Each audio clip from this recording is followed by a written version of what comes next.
Halo teman-teman, apa kabar? Jumpa lagi dengan saya di sini.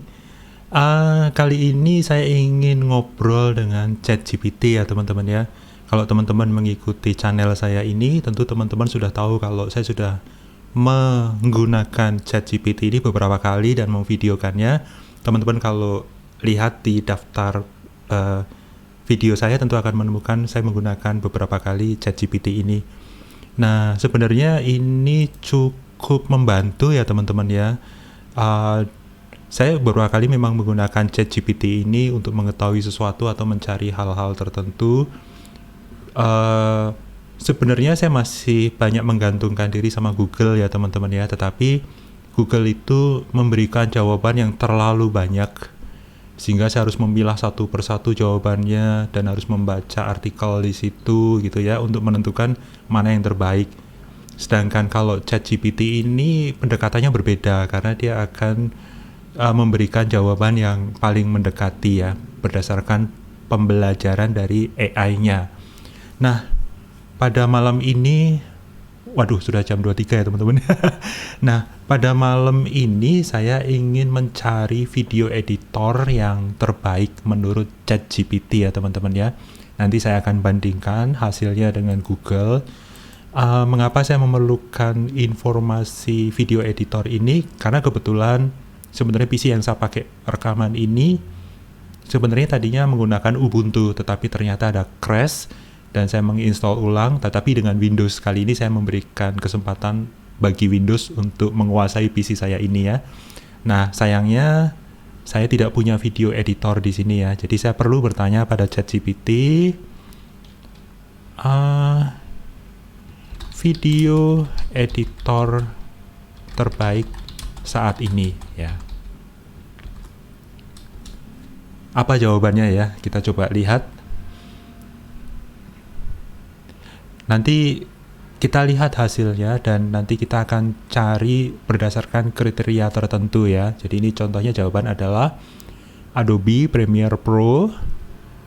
Sejujurnya saya pernah mencoba ya Adobe Premiere Pro, tetapi sebenarnya tidak terlalu user friendly ya.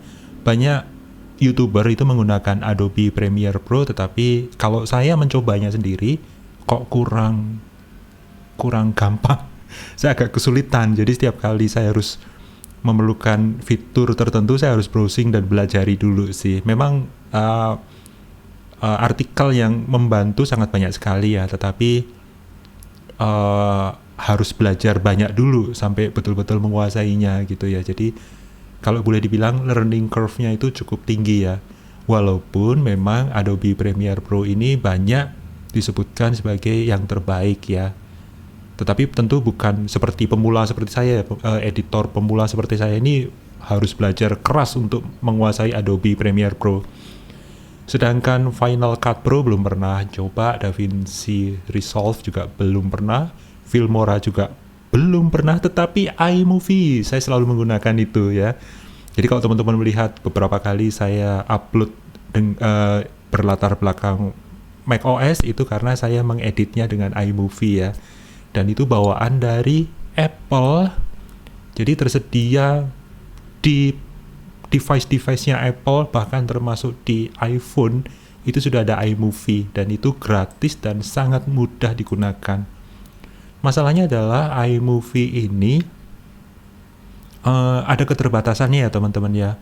Dia tidak semudah yang lain, termasuk track videonya itu hanya bisa 2 ya, jadi hanya satu line-nya, tetapi nanti kalau kita perlu tambahkan video untuk di atasnya atau apa gitu ya, itu harus di layer yang sama. Nah itu sangat mengganggu dan iMovie ini tidak mendukung pengeditan video yang portrait ya, atau seperti kalau kita shoot dari HP itu kan berdiri ya, itu portrait bukan landscape gitu ya. Nah itu sangat sulit dengan iMovie. Memang iMovie memang ada fiturnya untuk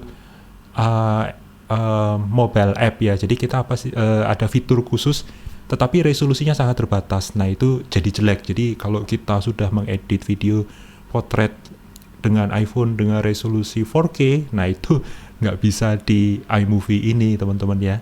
Resolusinya akan turun sangat drastis dan itu sangat jelek sekali kelihatannya.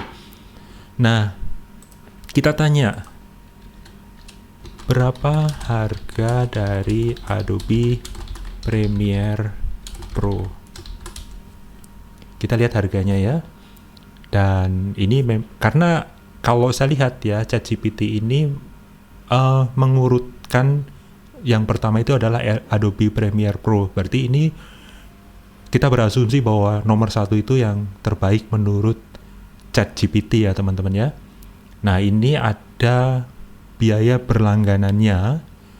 Kalau berlangganan bulanan itu $21 per bulan.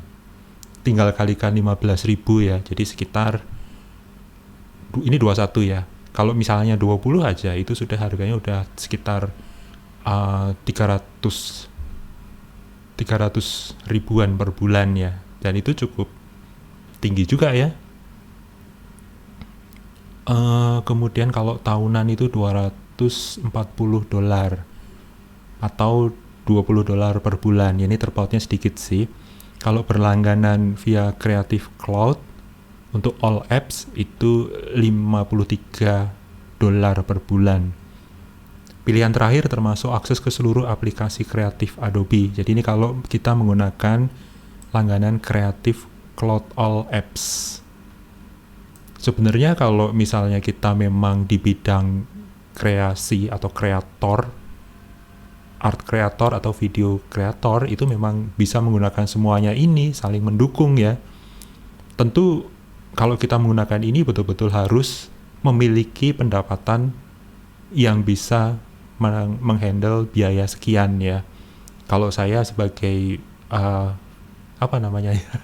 content creator amatiran ya, itu tentu keberatan untuk mengeluarkan biaya sebesar ini per bulan ya. Memang Adobe Premiere Pro ini sudah tidak menggunakan biaya awal seperti dulu ya. Kalau dulu kan kita harus bayar sekali, kemudian kita pakai selamanya tanpa ada batasan waktu. Kalau ini memang sistemnya berlangganan. Memang sepertinya sih kebanyakan software sekarang ini sistemnya berlangganan ya teman-teman ya. Dan ini sepertinya sih supaya menahan user supaya terus berlangganan ya. Ya oke. Tapi biaya $21 per bulan ini saya masih kurang srek ya. Kita coba tanya, apa video editor terbaik yang free? Jadi saya nggak mau bayar nih, jadi saya harus mencari video editor yang nggak mengeluarkan uang. Kita cari tahu jawabannya dengan ChatGPT. Nah ini ada DaVinci Resolve, ini ada versi berbayar dan juga versi gratis. Kemudian ada Shortcut. Dia fiturnya adalah bahwa dia memiliki antarmuka yang sederhana dan mudah digunakan, dan dia juga mendukung berbagai format video. Kalau OpenShot ini memang gratis juga ya, karena dia open source. Bahkan kita bisa tahu source code-nya ya. Dan OpenShot memiliki fitur-fitur dasar pengeditan video dan antarmuka yang mudah digunakan. Kemudian ada VSDC, Free Video Editor. Ini memiliki fitur lengkap dan mendukung berbagai format. Oke, ada 5. Kalau di atas tadi yang berbayar ada 5. Sorry, iMovie ini sebenarnya tidak berbayar ya, tetapi iMovie ini spesifik hanya bisa berjalan di platformnya Apple, yaitu di macOS atau iOS. Jadi kita harus seharusnya jadi cuma 4 ya yang berbayar ini, versi berbayar. Kalau yang free, nah ini yang free ada 5 gitu ya. Mana yang terbaik?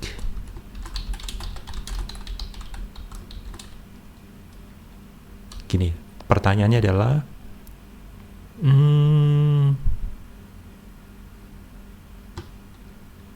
mana rekomendasi terbaik gitu ya. Coba kita ingin tahu. Ini pertanyaannya rada membingungkan, tapi kita ingin tahu jawabannya seperti apa. Ternyata jawabannya adalah tergantung preferensi masing-masing pengguna. Tetapi jika ingin mencari video editor gratis yang memiliki fitur yang cukup lengkap dan mudah digunakan ya, DaVinci Resolve dapat menjadi pilihan yang terbaik. DaVinci Resolve tidak hanya memiliki fitur pengeditan video yang lengkap, tetapi juga fitur-fitur color grading yang sangat baik dan biasanya hanya tersedia di software berbayar. Inilah mungkin fitur intinya ya. Selain itu, antarmuka DaVinci Resolve cukup intuitif dan mudah dipelajari oleh pengguna baru. Cocok ini, saya pengguna baru ya. Namun jika Anda mencari video editor yang lebih sederhana dan ringan, nah ini dia, berarti ada alternatifnya. Shotcut atau OpenShot dapat menjadi pilihan yang baik. Kedua video editor ini memiliki fitur dasar pengeditan video dan antarmuka yang mudah digunakan. Jadi pertanyaannya harus ditambahkan rekomendasi ya, jadi supaya ChatGPT ini tidak hanya sekedar memberikan daftar, tetapi dia memberikan opininya, karena ini kita bertanya berdasarkan rekomendasi dari ChatGPT ya. Kemudian kita ingin tanya, apakah DaVinci Resolve, Shotcut, dan OpenShot mendukung pengeditan video vertikal? Ya, ini ya. Mengapa saya mensyaratkan ini video vertikal ya teman-teman ya? Karena di samping yang orang IT ini, channel orang IT ini, saya juga memiliki channel penggitaran di mana saya banyak merekam permainan gitar yang amburadul itu ya. Jadi teman-teman nanti kalau misalnya ingin ngecek saya main gitar berantakan, itu nanti saya kasih linknya di deskripsi ya teman-teman ya. Jangan lupa like dan subscribe ya, walaupun mainnya berantakan tapi semoga bisa menghibur teman-teman ya. Nah, asik. Jadi jawabannya adalah ketiganya itu mendukung pengeditan video vertikal. Karena penggunaan ponsel pintar dan media sosial seperti Instagram, TikTok, dan Snapchat, format video vertikal menjadi semakin populer. Oke. Jadi dari 5 tadi sudah mengerucut menjadi 3 ya teman-teman ya. Oke, mari kita tanya lagi. Apakah ketiganya mendukung format video 4K? Ya, kita tanya ya. Ya, ketiga video editor. Ini jawabannya sebenarnya kelihatan banget bahwa dia mesin ya, karena seperti Mbeo, atau jawabannya tuh lengkap sekali dengan mengikutkan pertanyaan kita ya. Jadi ketiga video editor ya, yaitu 1, 2, 3. Bagus, karena ini seharusnya mengingatkan kita bahwa yang dimaksud ketiga di sini adalah 3 ini ya, DaVinci Resolve, Shotcut, dan OpenShot ini, karena ChatGPT ini bisa mengingat pertanyaan dan jawaban sebelumnya gitu ya, pertanyaan dan jawaban sebelumnya.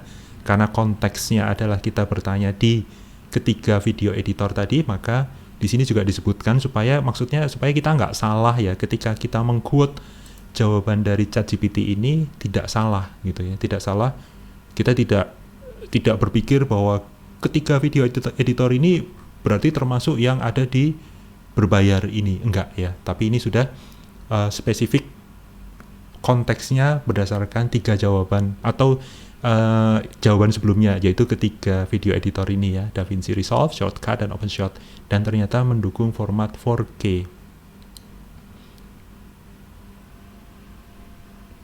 Nah, dalam ketiga video editor tersebut, Anda dapat membuat proyek baru dengan resolusi 4K atau mengubah resolusi video saat mengimport video 4K ke dalam proyek.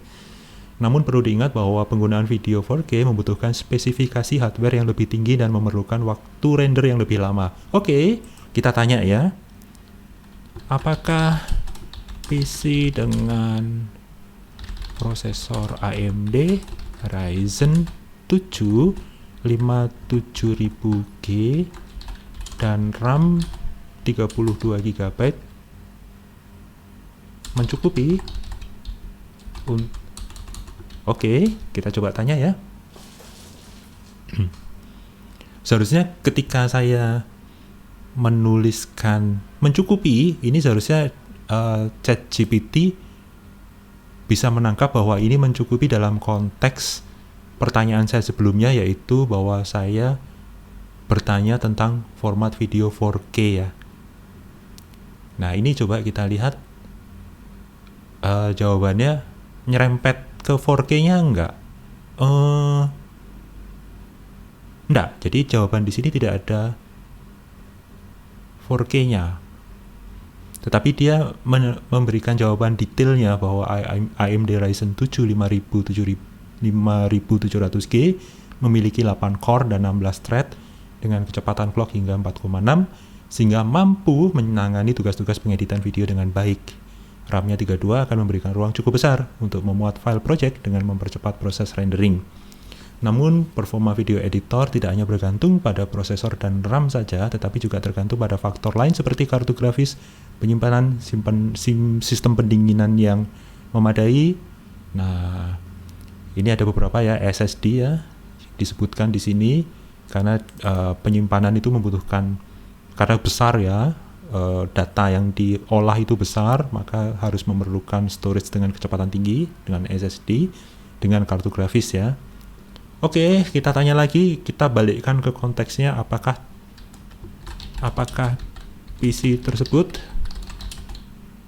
memadai untuk pengeditan video 4K dengan durasi. Nah, ini misalnya saya ingin secara spesifik ya bertanya, tetapi dengan konteks masih meneruskan pertanyaan sebelumnya. Dengan durasi 30 menit ya.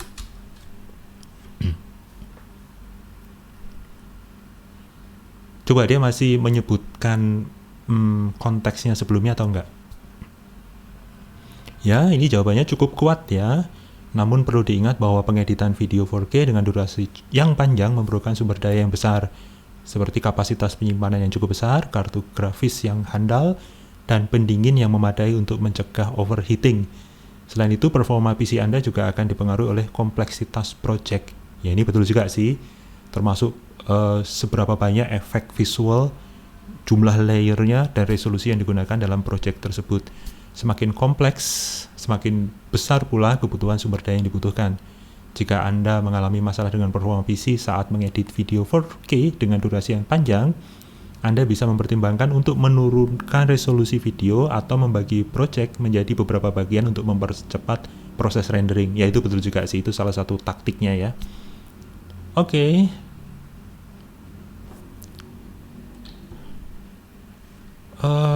Dari ketiga rekomendasi video editor di atas, mana yang terbaik untuk PC saya? Nah, ini seharusnya dia bisa menangkap ya, karena tadi saya sudah menyebutkan bahwa PC saya speknya itu tadi, maka dia seharusnya bisa menjawab ya dengan referensi pertanyaan saya sebelumnya.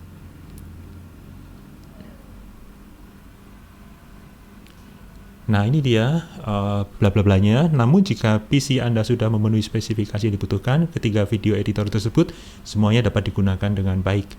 Jika Anda mencari video editor yang lengkap dan canggih, ini jadi karena saya sudah minta rekomendasi, jadi tidak sekedar meminta ChatGPT untuk memilih mengelis daftarnya, maka dia sudah memberikan pertimbangan bahwa DaVinci Resolve ini yaitu video editor yang lengkap dan canggih, dan dia pilihan yang bagus ya, karena menawarkan fitur seperti color grading, audio editing, dan VFX, visual effect ya, serta memiliki performa yang baik untuk mengedit video resolusi tinggi.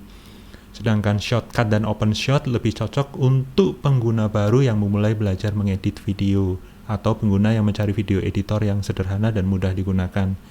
Kedua video editor tersebut memiliki antarmuka yang intuitif dan menyediakan fitur dasar seperti pemotongan, penggabungan, dan transisi video. Nah, tapi ini kesimpulannya dikembalikan ya, dikembalikan kepada kita ya. Padahal saya sudah cukup memaksa ChatGPT ini untuk memilihkan ya. Oke, berarti dia masih cukup netral ya, tidak memihak, tidak memilihkan satu, kamu harus pakai ini, enggak. Oke, jadi di manakah saya bisa mengunduh DaVinci Resolve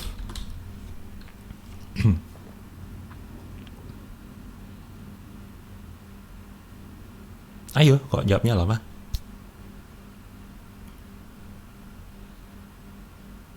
Oke, sudah ada jawabannya.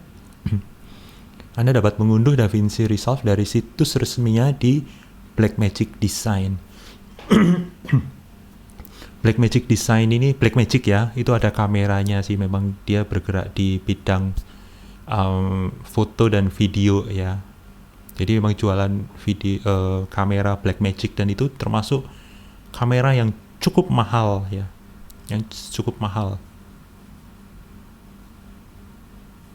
karena kebiasaan Blackmagic itu menggunakan sensor yang besar, karena di dunia videografi atau fotografi itu sensor yang cukup besar itu biasanya cukup bagus untuk menangkap cahaya. Nah itu karena makanya lebih mahal. Itu kalau dibandingkan dengan sensor kamera di HP saat ini, itu kecil sekali kamera HP ya. Nah kalau di Blackmagic ini sensornya besar sehingga hasilnya bisa diandalkan dan sudah pasti bisa bagus ya. Nah oke.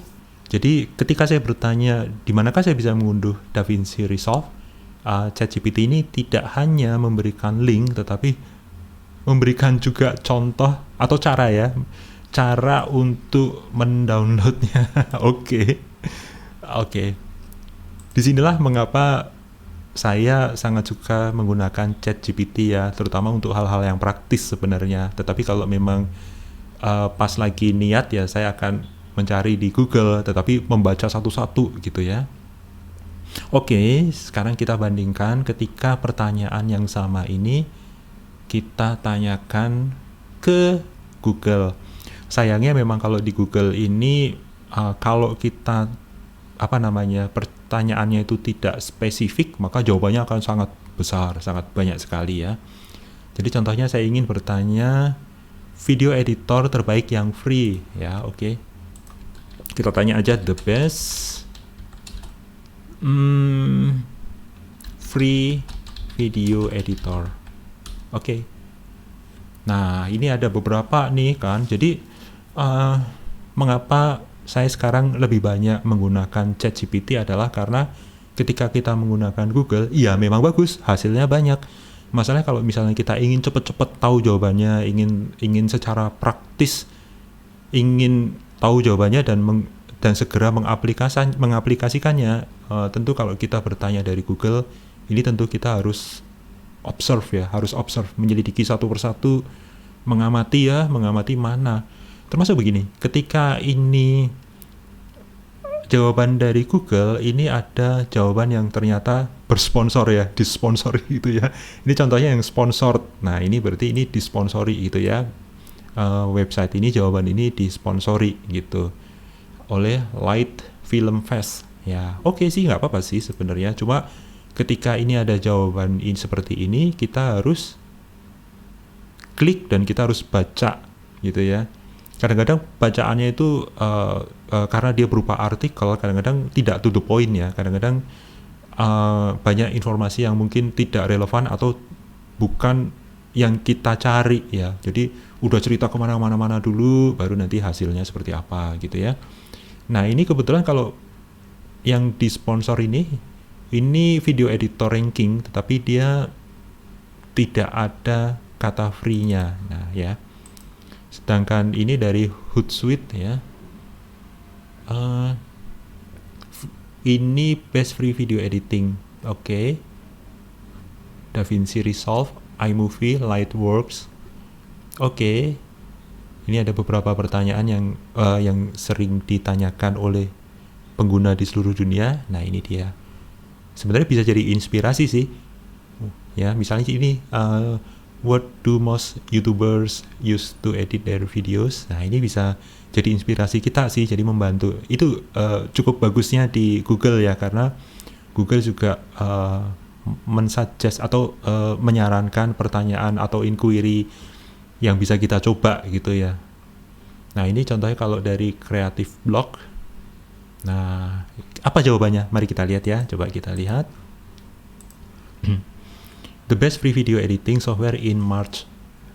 In March ya. Ya, ini bulan Maret, masih bulan Maret. Oke, jawabannya. Nah, ini kan bla-blanya banyak banget ya, bla-blanya. Jadi kita harus membaca dulu blekutuk, baru jawabannya. Wait, ini nggak free ya? Premiere Pro kan ada harganya tadi. Final Cut Pro, atau ini iklan ya? Oh iya, ini iklan ya mungkin ya, ini iklannya. Nah, ini di bawahnya nih, the best free video editing software. Yang pertama adalah DaVinci Resolve. Ya, ini ratingnya 4,5. Ya, memang enaknya kalau kita membaca artikel itu seperti ini ya, seperti ini artikel review software-software seperti ini.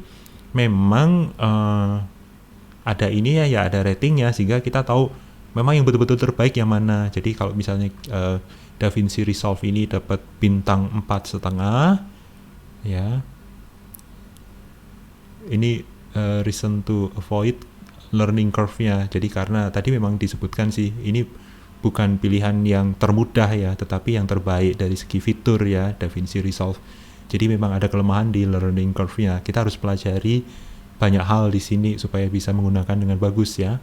Oke, jadi dari sini aja kita nggak perlu membaca detailnya, karena kalau membaca detailnya itu cukup panjang ya. Dan ini ada hit film, itu 4 bintang. Reason to avoid tricky download process.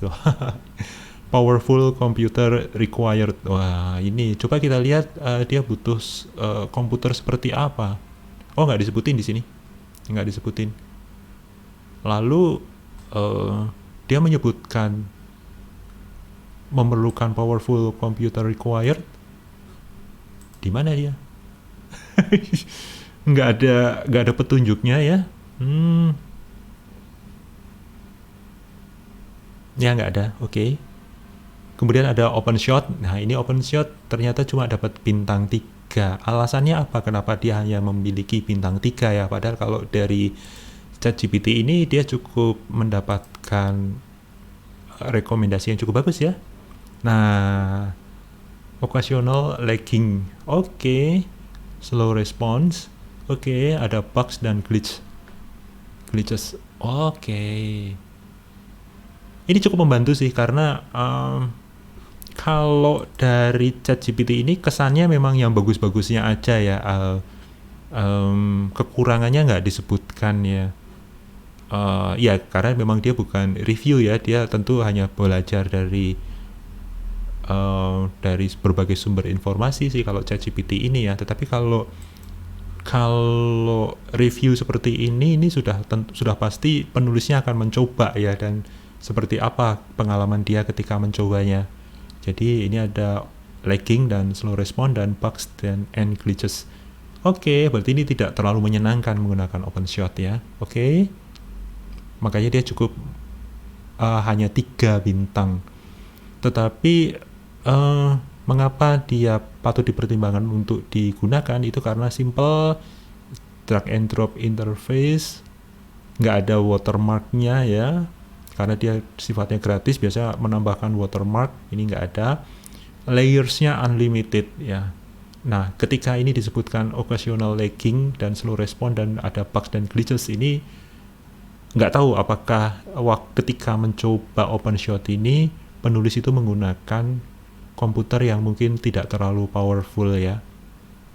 Seharusnya sih membaca tulisannya ini ya, detail-detailnya, tetapi kayaknya sih panjang. Saya malas membacanya. Oke, jadi kita lanjut saja. Oke, ini malah ada motion trackernya ya. Apa ini motion tracker? Jadi ketika ini ada nggak motion tracker? Bagus banget nih kalau ada motion tracker nih.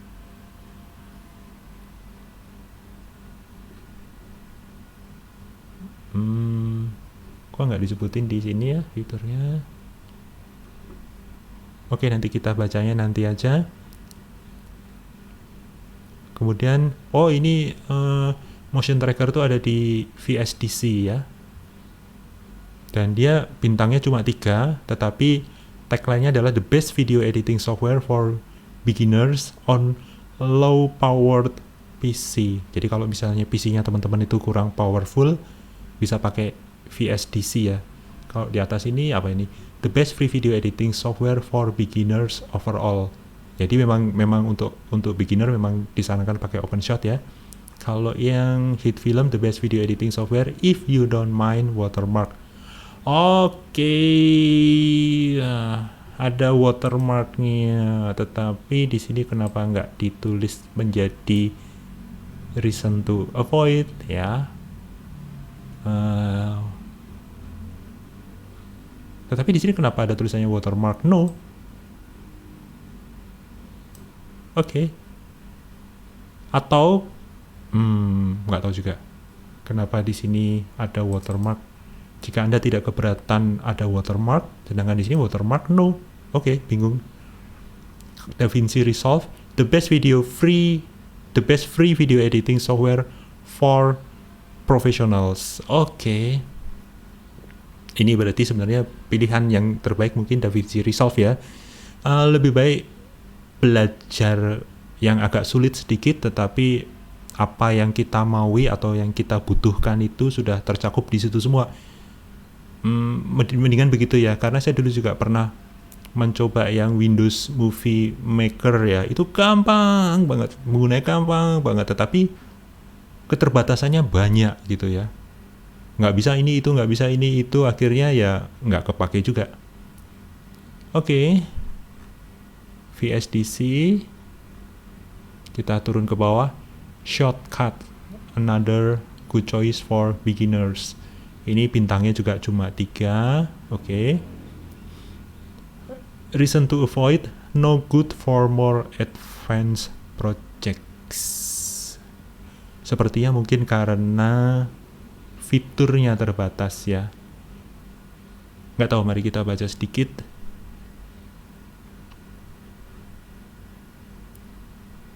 Nah, ini juga bisa handle 4K, support AV1 decoding and encoding, easy to use, and we love. Kenapa nggak ada BAT-nya? Nah, ini dia. Ditemukan bahwa proses dari menambahkan transisi is sedikit tidak biasa dan membuat frustasi. Oke. Berarti memang shortcut ini ada keterbatasan atau apa sih, tidak intuitif digunakan ya. Oke. Kemudian ada Windows Video Editor, free video editing software that PC users already have. Ini saya udah pernah nyoba, very basic ya. Kadang-kadang bahkan resolusi 4K itu otomatis turun resolusinya. Tidak recommended sih. Kalau menurut saya sih nggak recommended. Memang dia bisa menambahkan teks dan sebagainya. Itu cukup bagus sih, cukup basic banget. Tetapi ketika kita mau layering dan sebagainya itu nggak bisa gitu ya. Atau picture segala macam ya. Jadi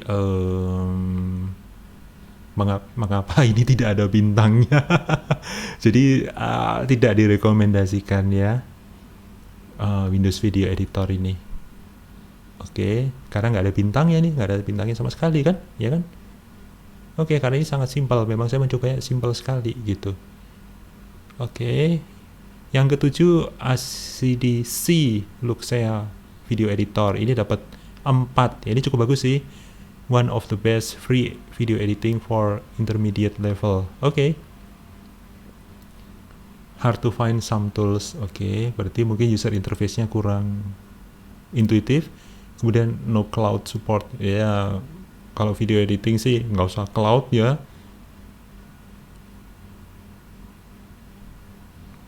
Oke, Apple iMovie ya, ini gratis.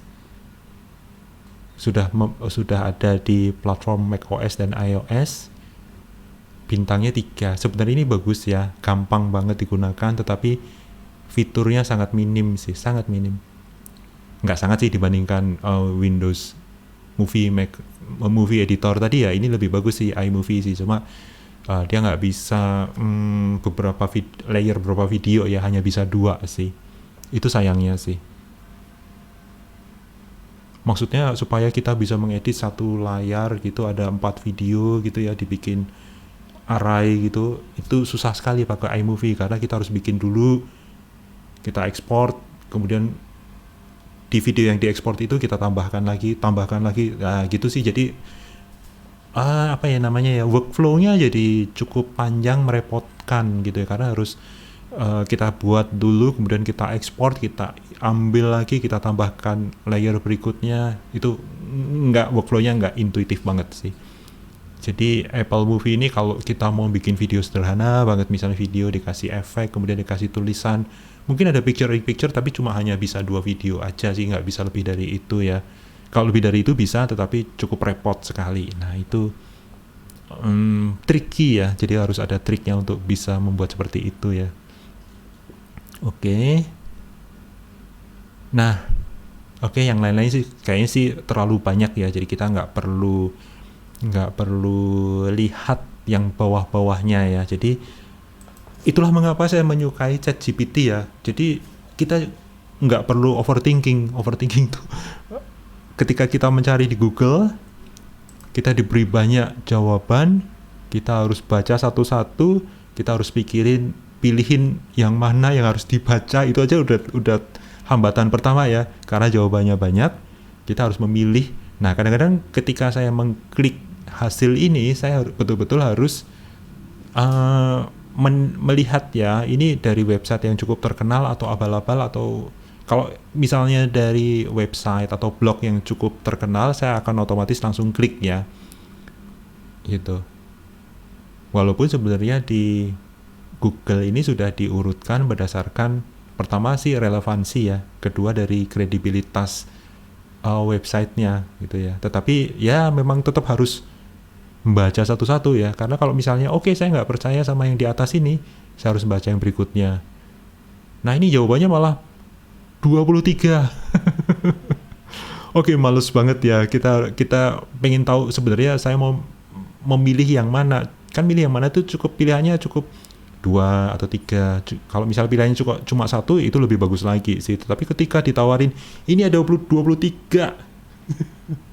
Wow, coba aja kita lihat ya, seperti apa 23 best free video editing software ya. Tuh. Nah, kan? Ini jawabannya nih.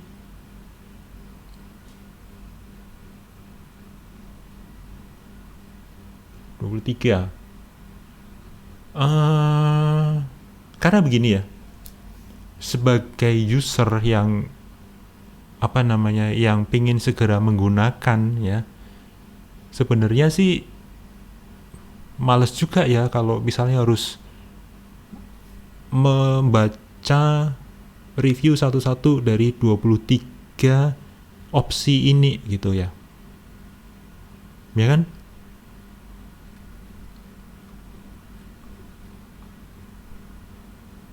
Tuh. Tetapi kalau dari ChatGPT sih sebenarnya pilihannya sudah mengerucut menjadi 3, yaitu DaVinci Resolve, Shortcut, dan OpenShot. Oke. Apakah ketiga video editor tersebut bisa dijalankan di Linux Ubuntu? Oke, kita tanya dong. Oke, terputus ya kayaknya karena sudah time out. Kita refresh aja. Oke. Seharusnya sih historinya tadi masih ada di sini ya. Oke, di sini masih ada ya. Oke. Apakah ketika video editor tersebut bisa dijalankan di Linux Ubuntu?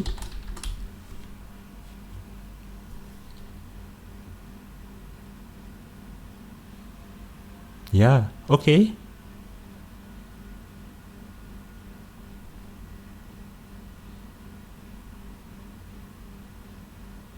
Diajarin cara mengunduh dan menginstall.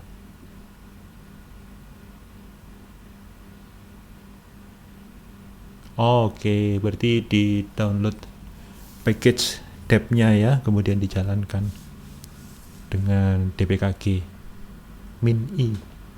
Oke, kalau shortcut, oke, udah app image ya.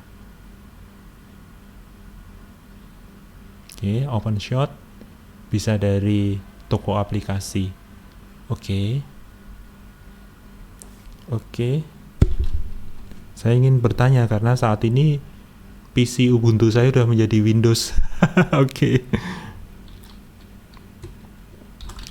Mana yang terbaik dari ketiganya untuk platform, untuk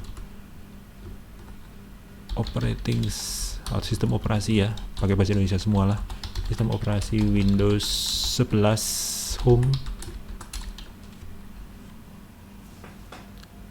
Oke, jawabannya apa? Oke, DaVinci Resolve. Oke, dia memberikan rekomendasi lagi ya. Oke, ini jawabannya seperti yang di atas tadi ya. DaVinci Resolve, pengeditan video yang lengkap dan profesional. Kata kuncinya adalah lengkap dan profesional. Kalau ya, jadi di sini kata kunci untuk DaVinci Resolve adalah lengkap dan profesional dengan fitur yang sangat berguna. Nah, ini fiturnya sih oke lah ya. Pasti yang lain juga ada. Bahkan mendukung resolusi hingga 8K, teman-teman. 8K, oke. Sedangkan shortcut dan OpenShot sangat baik juga dan dapat digunakan. Oke. Sangat baik ini masih bias sih sebenarnya. Baik dari segi apa dulu ya? Kalau dari jawaban yang di atasnya sih seharusnya shortcut dan OpenShot itu dari kemudahannya ya, karena dia untuk pemula. Oke, tetapi fitur yang ditonjolkan seperti trimming dan splitting dan transisi. Nah, ini dia penting. Namun jika dibandingkan dengan DaVinci Resolve, fitur-fitur yang tersedia mungkin tidak sekomprehensif yang dimiliki oleh DaVinci Resolve. Oke. Jadi memang rekomendasi dari ChatGPT adalah DaVinci Resolve. Oke, dari Blackmagic ini ya. Oke. Nah, ini kita coba klik aja ya teman-teman ya.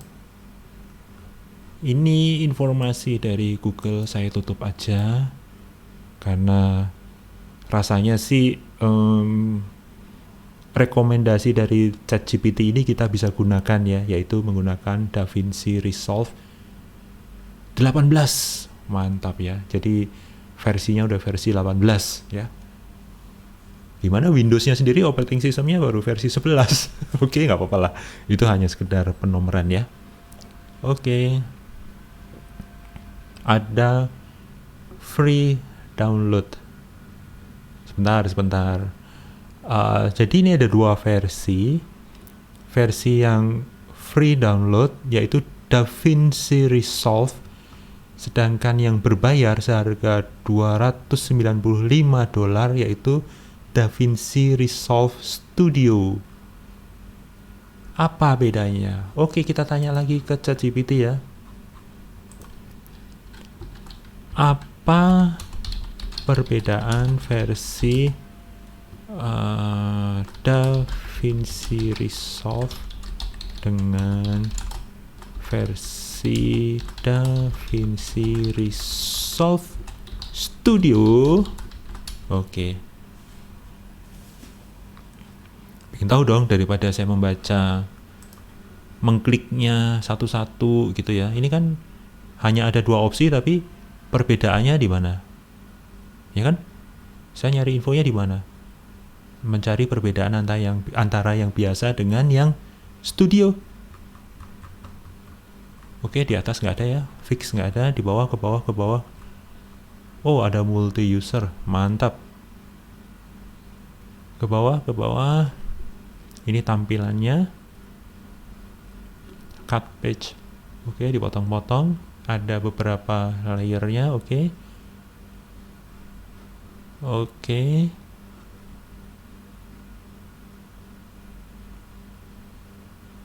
Oke, colornya, color gradingnya ya. Tetapi perbedaannya antara yang biasa dengan yang studio apa? Apa teman-teman? Ya kan? Mana? Nah, ini dia. Ini perbedaannya ya. Jadi yang pertama, kalau yang pertama kan kita udah tahu ya. Jadi kita cari yang studio, termasuk semuanya yang ada di free version, ditambah dengan DaVinci Neural Engine, dozen of additional resolve FX, temporal and spatial noise reduction, oke.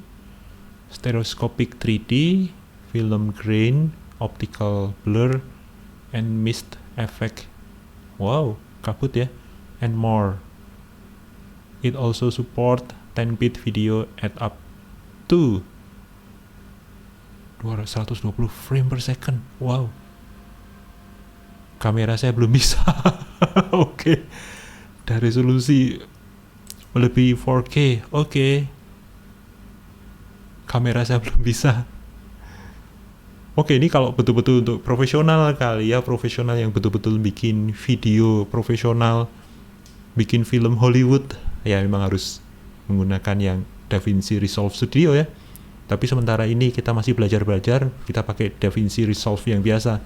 Coba kita pengen tahu jawabannya dari, oh masih panjang. Dia masih jawab guys.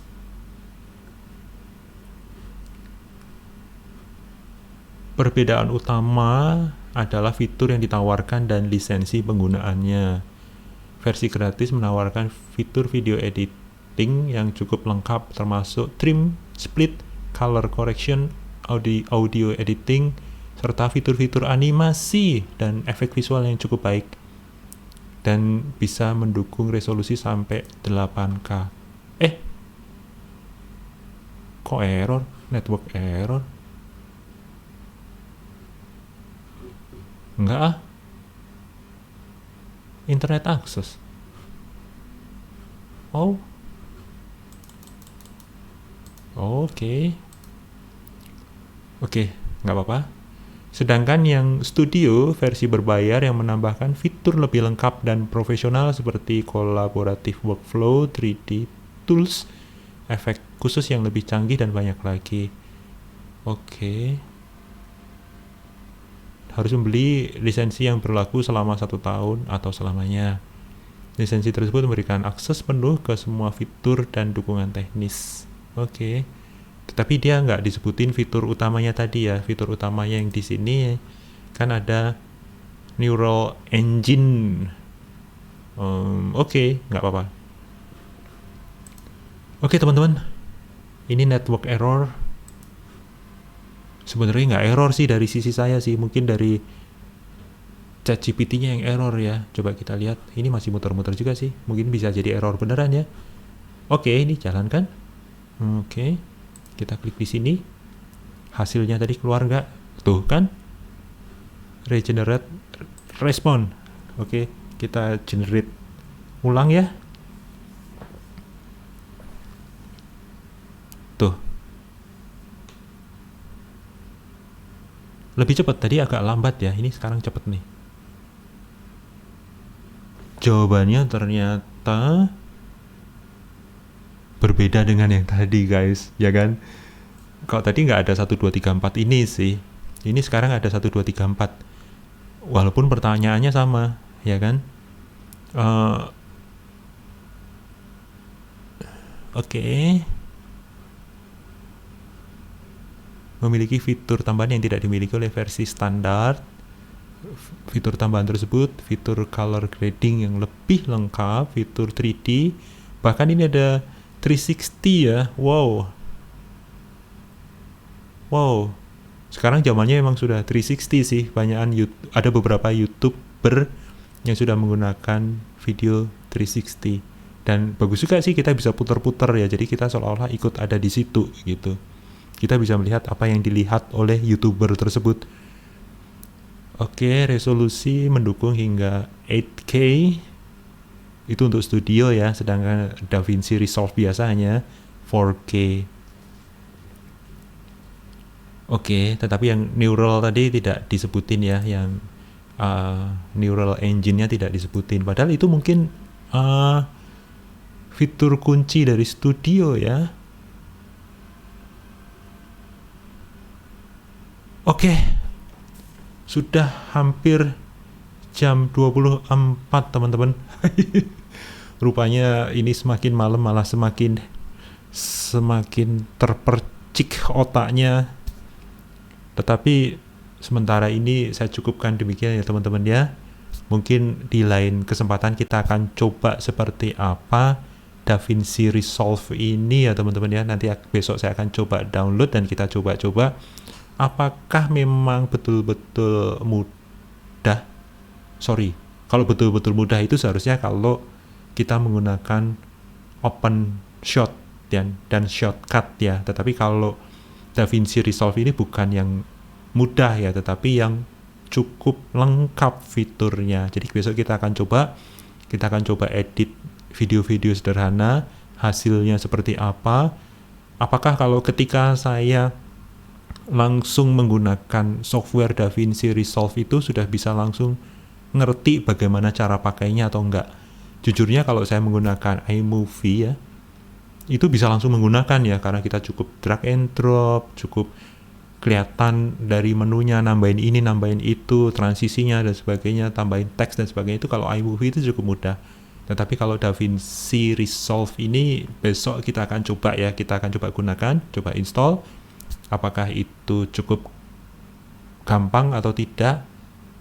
Walaupun gampang itu bukan fitur utamanya DaVinci Resolve ya, tetapi saya sebagai pengguna yang baru pertama kali menggunakan DaVinci Resolve, apakah cukup mudah menggunakannya? Karena learning curve ini sebenarnya sangat membantu kesuksesan suatu software ya.